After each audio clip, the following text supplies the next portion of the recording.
ಯಾಕಂದ್ರೆ ಮಕ್ಳಿಗೆ ಬಿಡ್ಸಕ್ಕೆ ಅವ್ರದ್ದು ಹಠ ಇರುತ್ತಲ್ಲ. 2 ಮಕ್ಳಿಗೆ ತಗೊಂಬಂದು ನೀವೇ ವೆರಿ ನೈಸ್, ನೆಕ್ಸ್ಟ್ ಟೈಮ್ ಆ ಮಕ್ಕಳದು ತಪ್ಪಲ್ಲ. ಯಾಕಂದ್ರೆ ಆ ಮಗು ಹೇಳ್ದಂಗೆ ಮನೇಲಿ ಎಲ್ಲರೂ ಕೇಳಬೇಕು. ಆಗ ನಾನು ಅವ್ರಿಗೆ ಊಟದ ಹ್ಯಾಬಿಟ್ಸ್ ನೋಡ್ಬಿಟ್ಟು ಅವ್ರಿಗೆ ಕಂಪ್ಲೀಟ್ 1 year ವರೆಗೂ ಕಂಪ್ಲೀಟ್ ನಾನ್ ವೆಜ್ ಬಿಡಿಸಿದ ತಕ್ಷಣ ಆ ಮಗು, ನಾನು ಹೇಳಿದೆ ಹಂಗೆ ನೀನು ಒಳ್ಳೆ ಮನುಷ್ಯ ಆಗ್ರಿ. ಇವಾಗ ಅವನು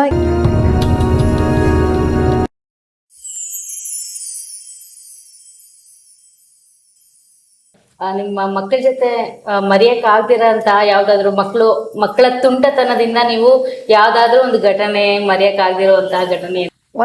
2 ಮಕ್ಳು ಬಂದಿದ್ರು ನನ್ಗೆ ಒಂದ್ಸತಿ. ನನ್ಗೆ ತೀರಾ ತೀಟೆ, ನನ್ನ ಕೈನ ಕಂಟ್ರೋಲ್ ಮಾಡಕ್ಕಾಗಲ್ಲ ಅಂದ್ರೆ ಅವ್ರು ಎಲ್ಲಾ ಕಡೆಯಿಂದ ಇನ್ಫ್ಲುಯೆನ್ಸ್ ಮಾಡಿ 2 ಮಕ್ಳಿಗೆ ತಗೊಂಬಂದು ನೀವೇ ಸುಧಾರಿಸ್ಬೇಕಂತ ಬಿಟ್ರು.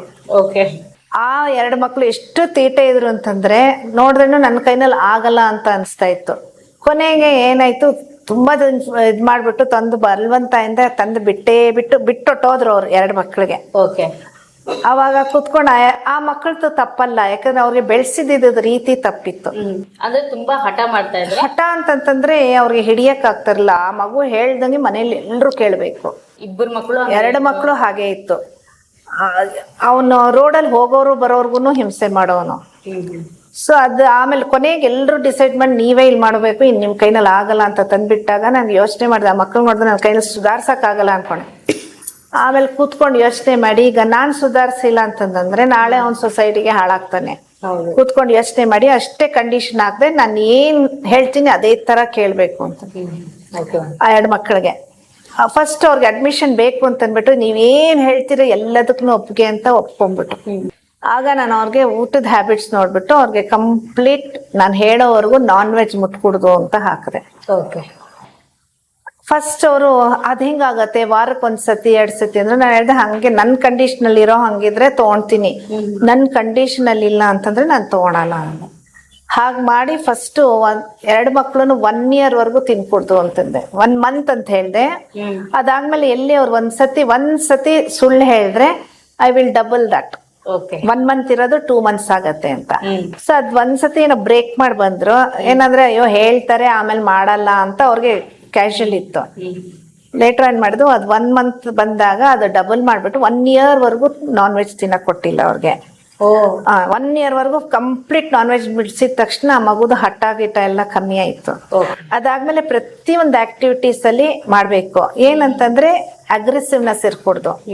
ಯಾವಾಗ ಅವನು ಕೋಪ ಇಲ್ಲದೆ ಒಂಥರ ಸಂತೋಷವಾಗಿ ಎಲ್ಲಾರಂಗೆ ಮಾಡ್ತಾನೆ, ಅವಾಗ ಅವನನ್ನ ಅವಾರ್ಡ್ ಸ್ಮಾಲ್ ವೆರಿ ಗುಡ್ ಅಂತ ಅನ್ಸ್ಕೊಬೇಕು. ಅವತ್ ಯಾರು ಎಲ್ಲ ಟೀಚರ್ ಹತ್ರ ವೆರಿ ಗುಡ್ ಅನ್ಸ್ಕೊಂತೀಯ ಅವತ್ತು ನೀನ್ ಏನ್ ಕೇಳ್ತೀಯ ಅದು ಕೊಡ್ತೀನಿ. ಅವ್ನು ಕೇಳ್ತಾ ಇದ್ದಿದ್ದೇನೆ ನಾನ್ ವೆಜ್ ತಿನ್ನಕ್ಕೆ. ಸೊ ನಾನು ಹೇಳಿದೆ ಎಲ್ಲಾ ಟೀಚರ್ಸ್ ರಿಪೋರ್ಟ್ ಬರ್ಬೇಕು. ಎಲ್ಲಾ ಟೀಚರ್ಸ್ ಬಂದಿಲ್ಲ ಅಂದ್ರೆ ನೀನು ತಿನ್ಬೇಡ, ನಾನು ತಿನ್ನಲ್ಲ. ಹಾಗೆ ಮಾಡಿ ಅವ್ರ ಮನೆಯಲ್ಲಿ ಪೂರ್ತಿ ಪೇರೆಂಟ್ಸ್ ಇವರು ಎಲ್ರು ಬಿಟ್ಟರು ನಾನ್ ವೆಜ್ ತಿನ್ನೋದು.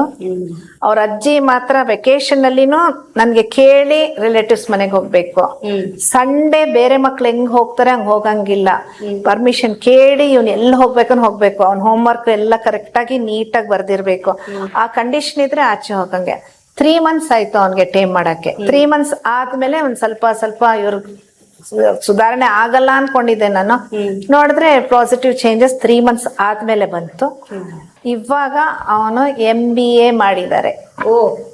2 ಮಕ್ಳುನು ಅವ್ರ ಮನೆಯಲ್ಲೂ ಹೇಳ್ಬಿಟ್ಟಿದ್ರು ಇವ್ರು 10th ಪಾಸ್ ಆಗಲ್ಲ ಅಂತ ಇದ್ರು. MBA ಮಾಡಿದ್ದಾರೆ. ಈಗ ಅವ್ರ ಮ್ಯಾನರ್ಸ್ ಡಿಸಿಪ್ಲಿನ್ ಬಂದು ಈಗನು ಮೀಸೆ ದಾಡಿ ಮೊನ್ನೆ ಮದ್ವೆನೂ ಆಯ್ತು. ಎಷ್ಟು ಚೇಂಜ್ ಆಗಿದ್ದಾರೆ ಅಂದ್ರೆ, ಈಗನು ಅವ್ನು ಸಿಕ್ಕಿದಾಗ ನಾನ್ ವೆಜ್ ತಿಂತೀನೋ ಅಂದ್ರೆ ಮ್ಯಾಮ್ ಮುಂಚೆ ಹಂಗೆ ತಿನ್ನಲ್ಲ ನಾನು ಬಿಟ್ಬಿಟ್ಟೆ ಅಂತ ಹೇಳ್ತಾರೆ. ಅದೇ ನಿಮ್ಮ ಸ್ಕೂಲ್ ಎಷ್ಟು ವರ್ಷ ಇದ್ರು ಅವರು? ಇದ್ರು ಒಂದ್ 8 ವರ್ಷ ಇದ್ರು ನನ್ನ ಹತ್ರ. ಯಾಕಂದ್ರೆ ಬಂದಿದ್ದೇನೆ 3rd or 4th ಅಲ್ಲಿ ಬಂದಿದ್ದು. 10th ಕಂಪ್ಲೀಟ್ ಮಾಡ್ಕೊಂಡು ಹೋದ್ರು. ಕಾಲೇಜ್ ಹೋದ್ಮೇಲೇನು ಕಾಲೇಜುನು ನಾನ್ ಹೇಳೋ ಕಾಲೇಜಲ್ಲೇ ಇರ್ಬೇಕು. ಸ್ಟ್ರಿಕ್ಟ್ ಇರೋ ಪ್ರಿನ್ಸಿಪಲ್ ನನ್ನ ಫ್ರೆಂಡ್ ಇದ್ರು, ಅವ್ರ ಜೊತೆಗೆ ಇದ್ ಮಾಡ್ಕೊಂಡು ಅವ್ನಿಗೆ ಕಾಲೇಜಲ್ಲೂ ಮಾನಿಟರ್ ಮಾಡ್ತಾ ಇದ್ದೆ ನಾನು. Okay. ಸೊ ಅವ್ರ ಅಗ್ರೆಸಿವ್ನೆಸ್ ಎಲ್ಲ ಕಮ್ಮಿ ಆಗಿ ಇವಾಗ ಒಳ್ಳೆ ಸಿಟಿಸನ್ ಆಗಿ ಬೆಳೀತಾ ಇದ್ದಾರೆ. ಓಕೆ ಮ್ಯಾಮ್, ಅಂದ್ರೆ ಕಂಪ್ಲೀಟ್ ಚೇಂಜೇ ಮಾಡ್ಬಿಟ್ಟಿದೀರ. ಚೇಂಜ್ ಆಗ್ಬಿಟ್ಟಿದ್ದಾರೆ, ಬೈ ಗಾಡ್ಸ್ ಗ್ರೇಸ್ ಚೇಂಜ್ ಆದ್ರು. ಅದೆರಡು ಮಾತ್ರ ಬೆಳೆಯಕ್ಕಾಗಲ್ಲ. ಸಿಕ್ತಾಗೆಲ್ಲ ಅವ್ರು ಹೇಳೋದು, ಮ್ಯಾಮ್ ಬೇರೆ ಮಕ್ಳಿಗೆ ಹೇಳ್ತಾರೆ, ಮ್ಯಾಮ್ಗೆ ಹಠ ಮಾಡ್ಬೇಡ, ನಾವ್ ಎಷ್ಟ್ ಹಠ ಮಾಡ್ತೀವಿ ಅದಕ್ಕೆ ಡಬಲ್ ಹಠ ನಾನ್ ಮಾಡ್ತೀನಿ ಅಂತ. ಓಕೆ. ಯಾಕಂದ್ರೆ ಮಕ್ಳಿಗೆ ಬಿಡ್ಸಕ್ಕೆ ಅವ್ರದ್ ಹಠ ಇರುತ್ತಲ್ಲ, ನಾವು ಅಷ್ಟೇ ಹಠವಾದಿಯಾಗಿದ್ರೆ ಮಕ್ಳು ಚೇಂಜ್ ಆಗ್ತಾರೆ. ಹೌದು. ಆದ್ರೆ ಆ ಹಠನ ಪಾಸಿಟಿವ್ ಆಗಿ ತಗೊಳೋಂಗೆ ನಾವು ಅವ್ರಿಗೆ ಅದೇ ತಗೊಬೇಕು. ಪ್ರತಿ ಸತಿ ಹೊಡಿತೀನಿ ಮಾಡ್ತೀನಿ ಆಗಲ್ಲ. ಮಿಕ್ಕಿದ ಟೈಮ್ನಲ್ಲಿ ಅವ್ರಿಗೆ ಮಾಡ್ಬೇಕು.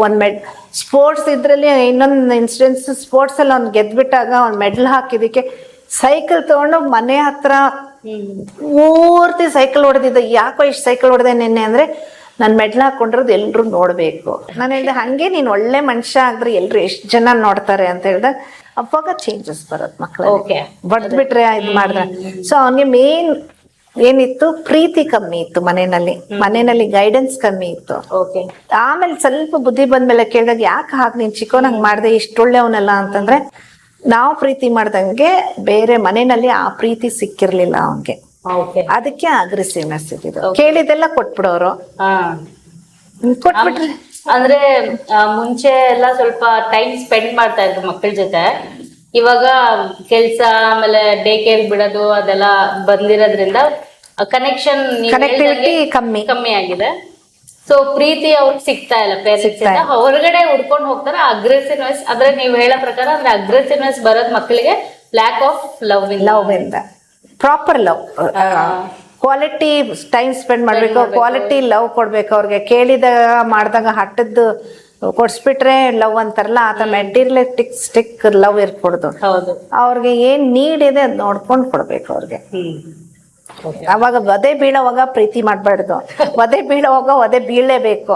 ಪ್ರೀತಿ ಮಾಡೋವಾಗ ಪ್ರೀತಿ ಮಾಡ್ಬೇಕು. ಅಂಡ್ ಸ್ಮಾಲ್ ಥಿಂಗ್ಸ್ ಚಿಕ್ಕ ಮಾಡ್ತಾರಲ್ಲ, ಅವಾಗ ಜಾಸ್ತಿ ಅವ್ರಿಗೆ ಎನ್ಕರೇಜ್ ಮಾಡ್ಬೇಕು. ವೆರಿ ಗುಡ್ ಅನ್ಬೇಕು. ಅದು ಅಷ್ಟು ಚೆನ್ನಾಗಿಲ್ಲ ಅಂತಂದ್ರೇನು, ಆ ಮಗುಗೆ ಆ ಟೈಮಲ್ಲಿ ನೀನ್ ಅಷ್ಟು ಅಚೀವ್ ಮಾಡಿದ್ಯಲ್ಲ, ವೆರಿ ನೈಸ್, ಎಷ್ಟು ಚೆನ್ನಾಗಿದೆ ಅಂತ ಎನ್ಕರೇಜ್ ಮಾಡಿದ್ರೆ ಏನಾಗುತ್ತೆ, ಅವನ್ಗೆ ನೆಕ್ಸ್ಟ್ ಟೈಮ್ ಇನ್ನೂ ಚೆನ್ನಾಗಿ ಮಾಡ್ಬೇಕು ಅಂದಾಗ ಅವಾಗ ಮಾಡಿರೋದು ಅವನು ಚೆನ್ನಾಗಿಲ್ದೇನೆ ಇರ್ಬೋದು, ಬಟ್ ಅವ್ನಿಗೆ ಅಪ್ರಿಶಿಯೇಟ್ ಮಾಡಿದ್ಮೇಲೆ ನೆಕ್ಸ್ಟ್ ಟೈಮ್ಗೆ he will give his best.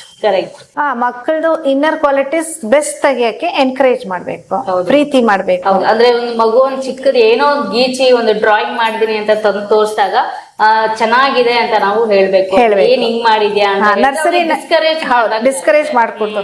Nursery ಮಕ್ಕಳಲ್ಲೇ ತಗೊಳ್ಳಿ, ಅದು ಒಂದು ಸರ್ಕಲ್ ಹಾಕ್ಬಿಟ್ಟು ಅವ್ರಿಗೆ ಕಲರ್ ಮಾಡು ಅಂದ್ರೆ ಅದು ಪರ್ಫೆಕ್ಟ್ ಆಗಿ ಬರಲ್ಲ, ಸರ್ಕಲ್ ಆಚೆ ಹೋಗತ್ತೆ. ಅವ್ನ್ ಮಾಡಿರೋ ಇದಕ್ಕೆ finishing very nice, next time it should not go out of the circle ಅಂತ ಹೇಳಿ ಅವಾಗ ಮಗುಗೆ ಅದೇ ಗದರ್ಸ್ಬಿಟ್ಟು, what is this man, why did you do it ಅಂತಂದ್ರೆ ಆಗಲ್ಲ.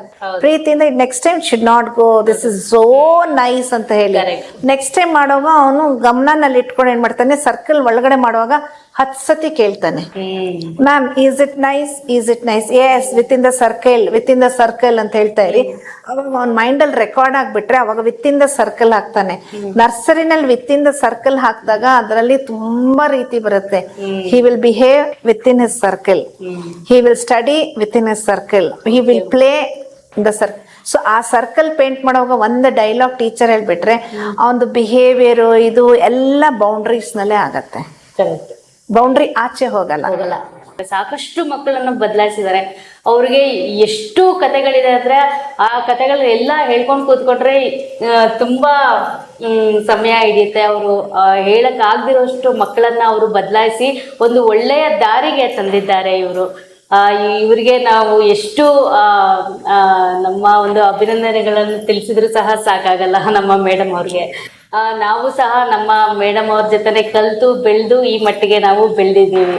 ಲೈಫಲ್ಲಿ unforgettable moment, the best memory is my first batch of 10th standard. Okay ma'am. ಎಲ್ಲರೂ ನಾನು ಅಚೀವ್ ಮಾಡಲ್ಲ, ಇದು ಆಬ್ಸ್ಟಿಕಲ್ಸ್ ನೋಡಿ ಎಲ್ಲ ನನ್ನ ಫ್ರೆಂಡ್ಸು ಇವರೆಲ್ಲ ಹೇಳಿದ್ರು, ಆಗಲ್ಲ ಕಣೆ ನಿನ್ಗೆ, ಬಿಟ್ಟಾಕ್ಬಿಡು ಅನ್ನೋರು. ನನ್ಗೆ ಮೈನ್ ಇತ್ತು, ನನ್ನ ಗೋಲ್ ನಾನು ರೀಚ್ ಆಗ್ತೀನಿ.